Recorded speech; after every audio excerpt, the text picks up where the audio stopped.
Hi there, I'm KL and this is my mom. I might be the crafty one in the family, but she's definitely the chef. Mom doesn't speak English, but she wants to share her love of food to you guys. So for her cooking series, I'll just be her voice while she shows you the skills.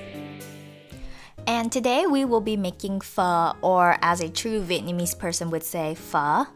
Now every Vietnamese mom makes the best pho, but my mother simplified it enough without losing any flavor. There's a boatload of ingredients for this dish, and we are going to start with all of the meats. The most important thing of them all would have to be the beef bones. This is the stuff that makes a ramen-like pho into something you dream about at night, and it's pretty much the base for the soup. Next, you'll need some round eye beef. If it isn't pre-sliced, you can thinly slice them yourself. To really kick up this bowl of pho, you'll need beef brisket. This is optional, but it's the difference between homemade and restaurant quality. This is completely optional, but my dad loves having beef Omason in his pho. Lastly, in the meat department, you'll need some meatballs. This is our favorite brand, and you can find it in the frozen section of the Asian market. Now onto seasoning. You must have star anise in pho, a whole onion, and a ginger. As far as dry seasoning goes, you'll need a small box of pho soup seasoning and, oddly enough, granulated chicken bouillon for the soup. Lastly, when you serve, you will obviously need some rice noodles, and this is the best brand to buy. We'll talk about all of the herbs later, but let's get started on the broth. So start a rolling boil going in your pot, and then start dropping the beef bones in there. This will be the cleansing step. It will help clean off all of the extra gunk that is stuck on the bones. You don't want the extra fat and residue in the soup because the goal is to get a clear but flavorful broth. It will take about 20 minutes for it to come back to a rolling boil, and then you can dump the water out of the pot and start individually washing the bones.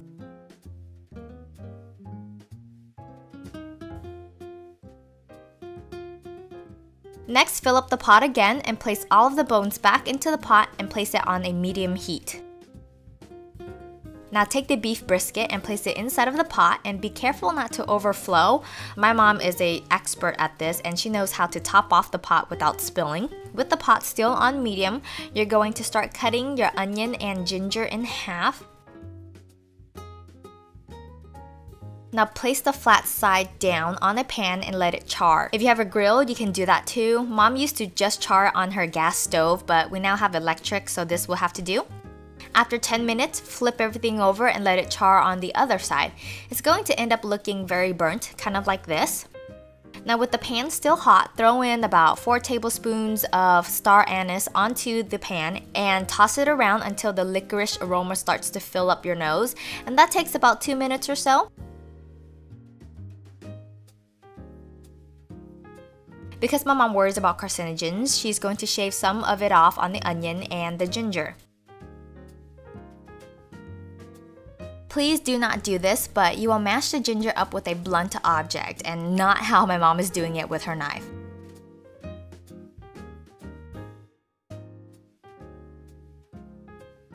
Okay, now throw the onion, ginger, and star anise into the pot.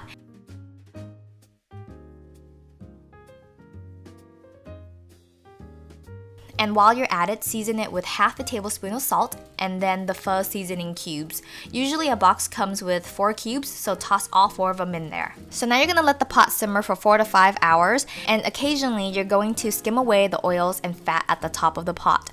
Remember, you want to end up with a clear broth, and if you don't skim, it will turn mucky and not very pretty looking.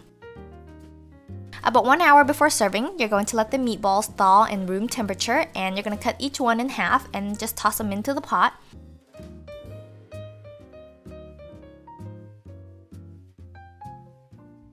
You're going to add in a 1/4 cup of sugar to sweeten it up, and then a tablespoon of chicken bouillon. Now this chicken bouillon stuff is amazing, and it adds an umami-like saltiness to the broth. And you don't have to add it in, but it really just makes the pho a little bit better.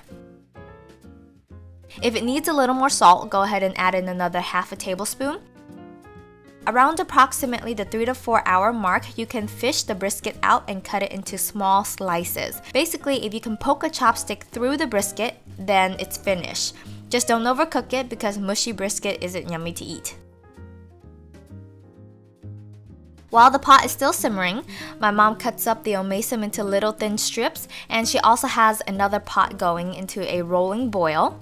She adds in about a quarter tablespoon of salt, and then she tosses in the omaysum and cook them for 5 minutes. The little strips will start to curl up, and you can drain out the water and wash with cold water.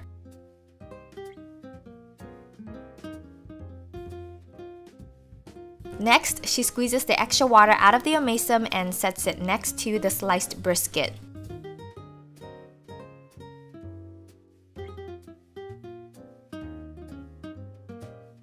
Now for the garnishes and the herbs.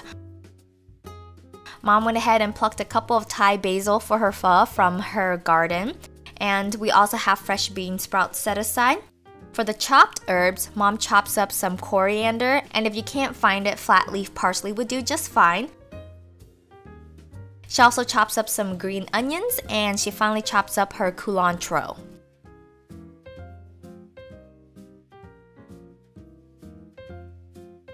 Next, she slices half an onion and cuts her lime into wedges so that you can squeeze the juice into the pho right before eating. Now, all of these garnishes and herbs are totally optional, you don't have to be served with them, but to have a really good, authentic bowl of pho, you truly need all of the fixins. Now, when you're ready to serve, go ahead and dip the pho noodles into hot boiling water for about 3 to 4 minutes until it is pliable in the pot. It's best to do this individually for each bowl. Mom places a few briskets into the bowl.